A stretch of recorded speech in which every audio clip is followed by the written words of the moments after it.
Alright mate, how you doing? Welcome back to another video. It's time to react to my Premier League predictions for the 21-22 season. It's a big one. Apologies I didn't get this video out earlier in the week. I've been away in America learning how to be a professional baseball player. That's not a joke or a made up sentence. That's actually what's happening. Check out my Instagram for more info. It's pretty cool what I'm up to. There'll be a video on it soon.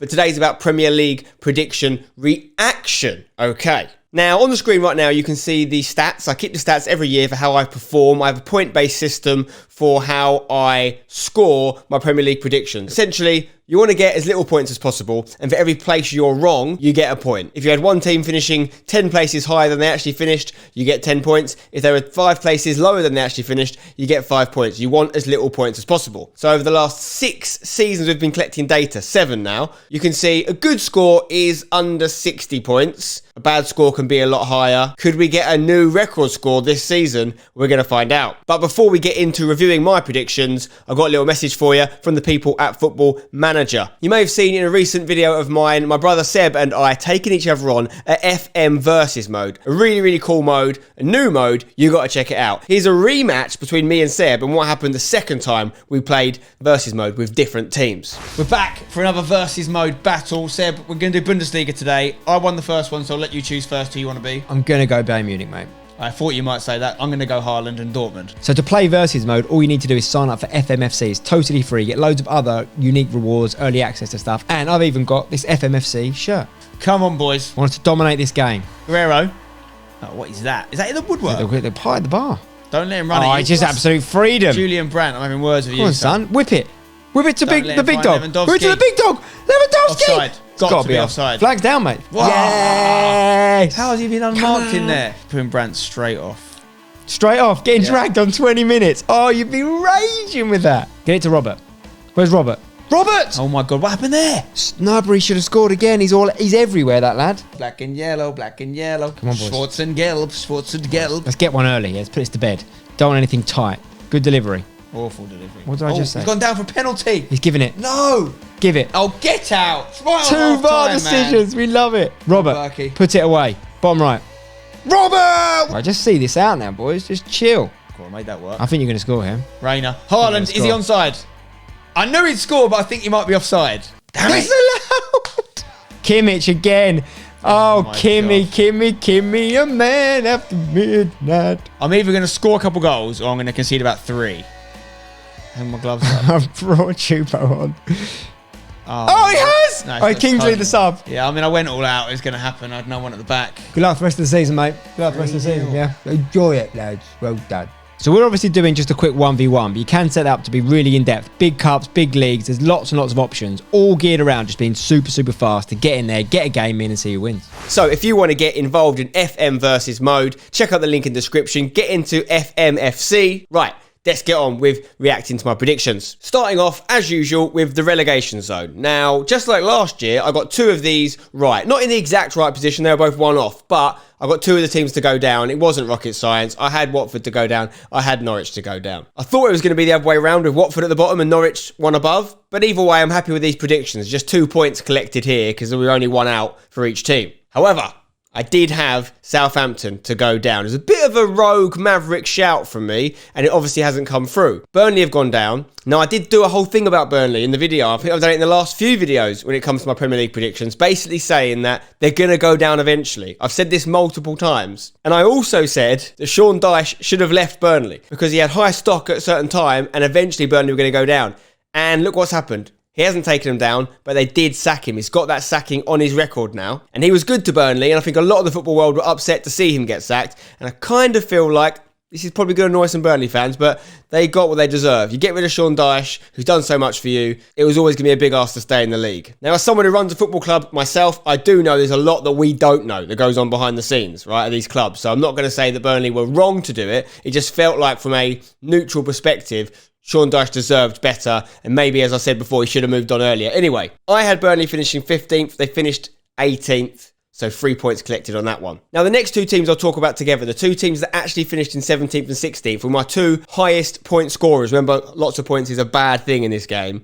And yeah, they were both 7 places out from where I thought they would be. I'm talking about Leeds and I'm talking about Everton. So why did Leeds do so much worse than I thought they were going to do? Well, Could call it second season syndrome. Obviously, they got rid of Bielsa halfway through the season. I think the fact that Patrick Bamford barely kicked a ball this season played a huge part in it as well. So I think it's understandable that I was a little bit off on this one. I would have liked to have not been 7 off though. As with Everton, I mean, it was always a bit of an interesting one. They were starting with Rafa Benitez as the manager, obviously with the Liverpool history. I know the fans weren't too happy about that.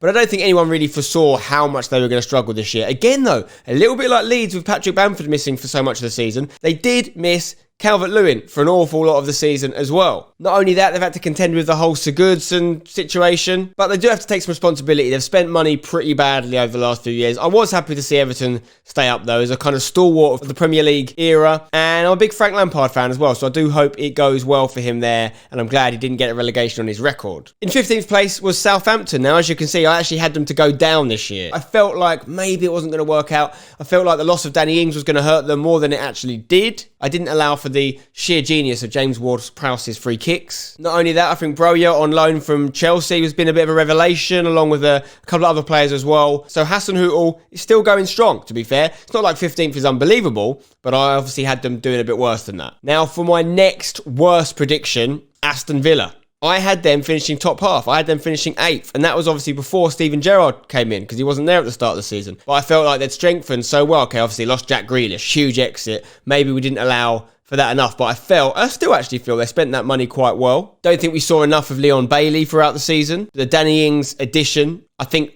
ultimately has come good. And then you've got to allow for the things that have happened since then. Obviously, Coutinho's come in with Gerrard, and they've now signed Coutinho permanently. Looking very exciting for next year, but we'll talk about that in next season's predictions video. I'm not sure exactly where it did go wrong for them this year, because I do think they should have done better than 14th. And I think at times they showed how good they can be. Matty Cash, another player that had a really good season. It felt like on their day they could turn almost anyone over, but then they go and lose to a poor team. So they've got a bit of work to do there, but obviously it's a disrupted season with a new manager. Next year, they could go stronger. But I was 6 places out on Villa, which is a shame. In 13th was Brentford. Now, I'm happy in a way about this, because even though I was 3 out here, I did predict them to stay up. And not everyone did. I think a lot of people thought they would go back down. But I fancy Brentford to outperform their perceived team quality, their perceived team value. They're a team that is sort of greater than the sum of their parts. And I think they showed that this year. I mean, obviously, beginning the season with that great win over Arsenal, but they had a few good results over the year. They even beat Chelsea as well. Whether they'll have a second season syndrome next year, that could happen. That could happen. But even though I was 3 out, I'm still pretty happy with this one. Now, in 12th position was Crystal Palace. Now, I had them finishing 17th. I had them just avoiding relegation. Now, I remember at the time it was a bit of a toss-up between them and Southampton as to who I was going to tip for the drop. I've got to say this, and this is probably the biggest kind of, I wouldn't say apology. Like that year I had to apologise to Sheffield United for sending them down or saying they were going to go down when they actually smashed it. I've got a bit of an apology to make here. Patrick Vieira has proved me wrong. I didn't rate him as a manager. I loved him as a player. And I'm not sure why exactly, but I felt like, from watching from a distance, his time at New York City and Nice, I just felt like he wasn't going to be able to be that same guy as a manager. And I think I've got it wrong. Obviously, it's only one season, but he showed things. I mean, that Palace team has got some nice players in there. Obviously, Conor Gallagher on loan was a big boost. He's got Gay, he's playing for England now. Mitchell, another one that's played for England. Obviously, Zaha, Olise, Eze. There's some attacking talent in that team.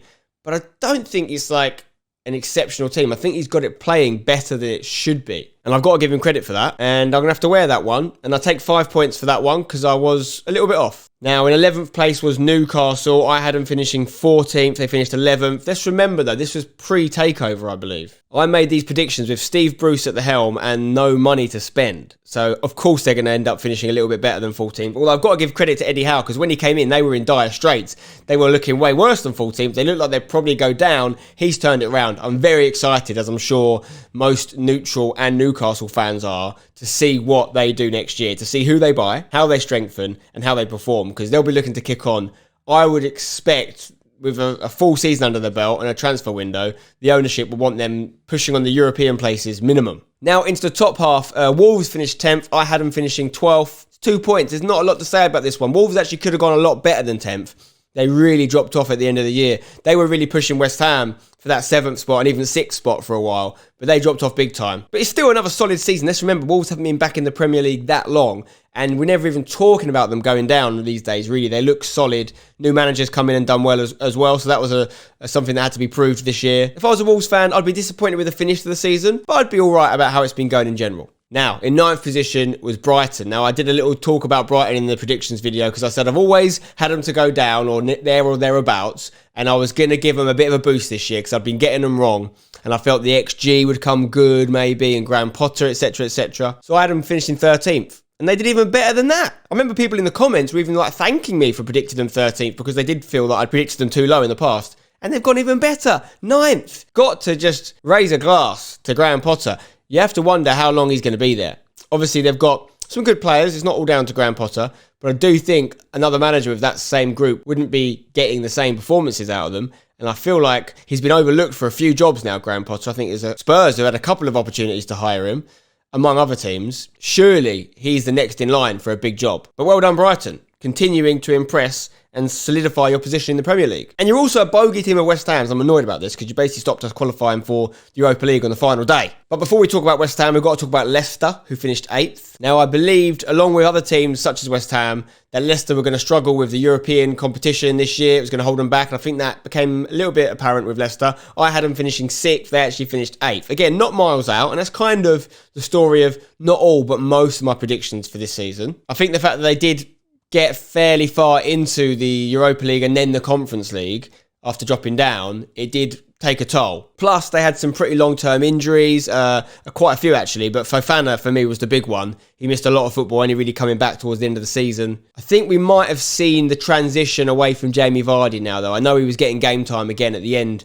of the year, but I think it's looking like it's going to be Iheanacho, Daka, maybe some other attacking talent. I think Rodgers is going through a bit of a rebuild right now, and they're going to have no European football next year, so they might be able to do a bit better than 8th. And 7th was my boys, West Ham. Now, I tried to be very realistic with my West Ham prediction this year. I had us finishing 11th. I thought the Europa League campaign, and I did think we could actually have a little bit of a go at it, although I knew we had serious squad depth issues. I thought the campaign was going to take its toll on us. I thought we'd have had a lot more injuries than we did, quite frankly. And let's face it, 1 or 2 more injuries, long-term injuries, would have derailed the whole thing. If we'd lost Bowen for longer, or Antonio, amazingly, barely missed any football this year, which is crazy considering his track record and the fact he's now a Jamaican international, doing that international duty, doing that travelling to and from games. So he managed to keep the squad fairly together. That being said, we did lose Ogbonna for the season, who was a regular starter. Then we lost Zuma for a patch. Craig Dawson, though, is a god amongst men. I think we can all agree on that. And I do find myself wondering, what if we had strengthened that little bit more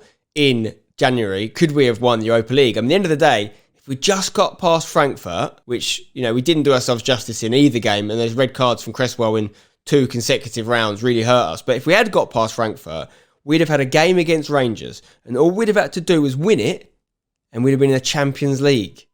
That's how close we got. So my prediction was a bit off with West Ham, 4 places off, but for good reason. I think we actually outperformed expectations when you consider the size of our squad and the amount of games we played this year. We're still getting Europa Conference League football next year, which I know some people have different opinions about. Like, some people think it's just too much of a poison chalice. You know, it's like, yeah, it's European football, but you're travelling all over the shop and you've got the Thursday, Sunday games and all these things. But for me, it's something we should be looking to win and emulate what Roma did this year and get back in the Europa League. But if we don't strengthen the squad, I find it hard to believe we won't have issues next year with injuries. So getting into the top 6 now, and it is the big 6 that make up the top 6 this year. And I still haven't got anyone bang on yet in this prediction, or that's going to change soon. Not in 6th place, though. Man United finished 6th, as we know. I thought it was going to be Leicester, and I had Man United getting in that top 4. So I got this one wrong. Now, a couple of things to talk about with Man United. Obviously, it looks like they're strengthened fairly well in the summer. Yes, there was the obvious omission of signing a centre midfielder, but they brought in Varane, they brought in Ronaldo, they brought in Sancho. It looked like good business, but Solskjaer era did come to an end. And then they went and got Rangnick in, which was a bit of a weird one for me, this interim manager who didn't actually have a great record as a top-level manager. He had a great level as a promotions manager with Leipzig, getting them through the leagues, and then as a sort of developmental officer, which he's now going to have a role as a consultant at United. I would have only understood that if they knew who they were getting as manager already and he wasn't available yet. That would have made sense to me. But just to sort of say, we're just going to wait till the end of the season now, it felt a little bit like they were giving up on the year quite early, and it felt like they didn't back themselves as, one of the biggest clubs in the world to get who they wanted. There was a day where Man United would just approach a man and he'd be the manager. And it felt like they didn't believe they could do that anymore. Maybe they're right. And so they just went with this half-hearted interim approach, which I'll be honest, I never thought was going to work out. I'm not saying I don't rate Ralf Rangnick as a tactical mind of football, but there's just nothing to suggest he's a great top-level manager. And I think that was shown in the performances he got out of the boys. But he did inherit a squad that needs improvement. And obviously Ten Hag's got that job now. Needs centre midfielders. They're going to lose Pogba as well this summer. There's a lot it needs. But one thing it doesn't need is to lose Ronaldo. He's a world-class goal scorer. Anyone that watches football still can see the man is not the problem. He makes scoring look so easy. And I don't ever like to come down on the Messi-Ronaldo debate. I don't think you need to. But one thing that is for sure is Ronaldo has much more, I don't know if endurance is the right word, but his career is going to be more prolonged by that. I mean, he's already older than Messi. And he's now playing at a significantly higher level to Messi, I would say. I don't mean in terms of you could say in terms of the level, in terms of the league they play in, but I actually meant in terms of the level of his performances. Like, Messi is still unreal, but he's not at the height of his powers, nor is Ronaldo, but Ronaldo still gets goals. He still gets plenty of goals. You put him in a team with good service, and United didn't dominate games this year. De Gea was more busy most games than the opposite goalkeeper. Put Ronaldo in a team that dominates things, he will still score you 30 goals a season. Don't think you can say that for Messi anymore. I think you can say that for him in a certain team, but not any team. Anyway, this isn't about Ronaldo Messi. It's about United. The other thing we should talk about is Greenwood. You cannot discount how much that disrupted them. Not just because he's a quality player. Question marks about him as a human being, and that still remains to be seen what happens there, but it's not looking good. But as a player, it's a huge attacking loss for them. And they never really replaced him. And then the other players, Sancho took a while to get going. It felt like Rashford had a poor year. It did derail their attacking options a little bit, I think. So I think that's got to be allowed for. I think that's part of the reason they didn't get top four. And they probably shouldn't have even got sixth. West Ham, we won our last game of the season against Brighton. We're just squeezed in there. Now, fifth position is the first one I got right, and it's probably the most important one, because I was getting pelters in the comments last year for having Arsenal to finish fifth. Not many people saw this coming, which I was surprised at. I'm not going to lie. I was surprised that people were not backing me on this, because don't get me wrong. I get it. I get you could easily look at Arsenal's form and where they finished the last few years and all these things. Going into this year, they had a poor pre-season and whatnot. And then what happens is I get my predictions video out and everyone watches the first game, the first few games of the season, and they start commenting because obviously Arsenal lost to Brentford early on. But I've said this before and I'll say it again. These are not predictions for September or August or October. It's a year, guys. It's a year. And I believed over that year, Arsenal had an advantage because they weren't playing European football. And I think that came through. Look at the rest of the top six. Every single team in there, and actually more than that, if you go down to West Ham and Leicester as well, they were all playing European football. Arsenal had that advantage of resting, and it showed. And they probably should have got top four. If you look at where they were in the league with like a month to go, they dropped some criminal points, Arsenal. I know they picked up some good wins as well against the likes of Chelsea and United, but they lost games they really shouldn't be losing, and it cost them in the end. They should have been in the Champions League, but people didn't even back me for fifth when I made that prediction at the start of the season. In fact, here's some of the comments I got. Bang, bosh, look at that one. There's another. These are just a few of the comments that came through, basically saying I was a mug for having Arsenal to finish fifth. And guess what? I got it bang on. So I look forward to seeing your apologies on the comments on this one. Now, I'm not sitting here being braggadocious saying I've smashed it this year, because you can see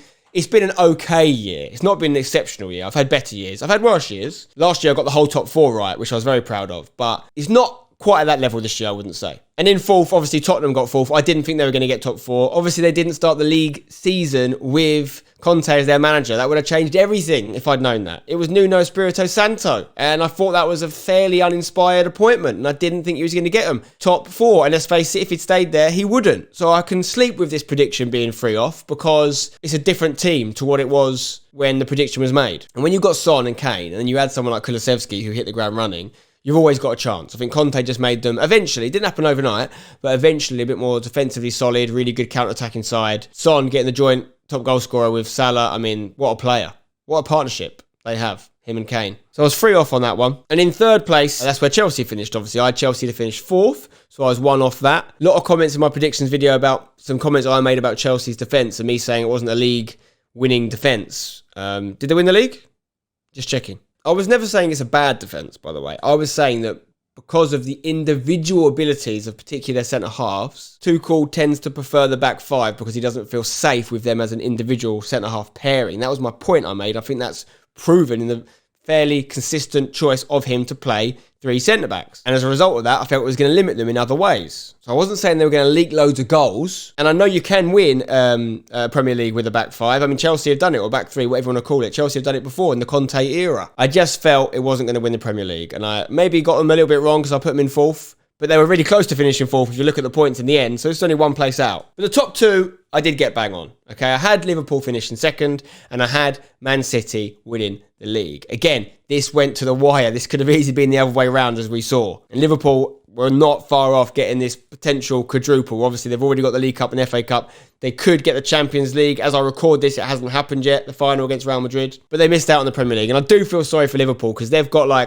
think they've got 3 times now more points than Alex Ferguson's Man United ever got. And they've only got 1 league title to show for it, whereas Fergie got 13 or whatever it is. That's harsh. And that shows you how good these two teams are. It shows you how the distribution of points is so different in this current era. And it's very top heavy towards those two teams, whereas in perhaps Fergie's era, there was a little bit more of a sharing of the points across the table. But City have just been too good. They've just been too efficient when it really mattered. And I'm not saying there's a big gap between the two teams. There really wasn't. And they nearly fluffed their lines, didn't they, against Villa on the final day. What a story that would have been. But considering they didn't have a out-and-out striker, I know you could say that Jesus is one, but he wasn't even playing up front for most of the season. He did come good towards the end when it seemed like it was apparent he was going to have to move on.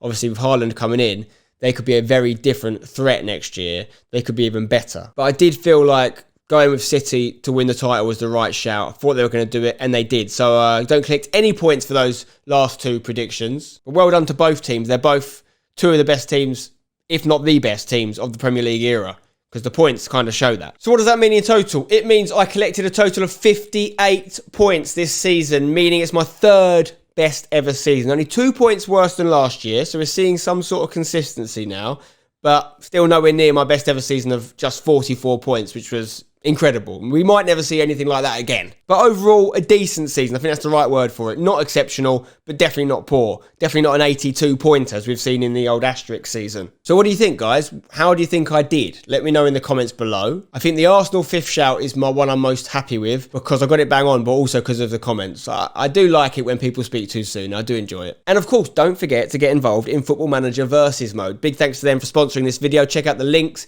in the description. Let me know how you get on. Drop a like on the video if you've enjoyed it. Subscribe for more. Until next time, don't go changing.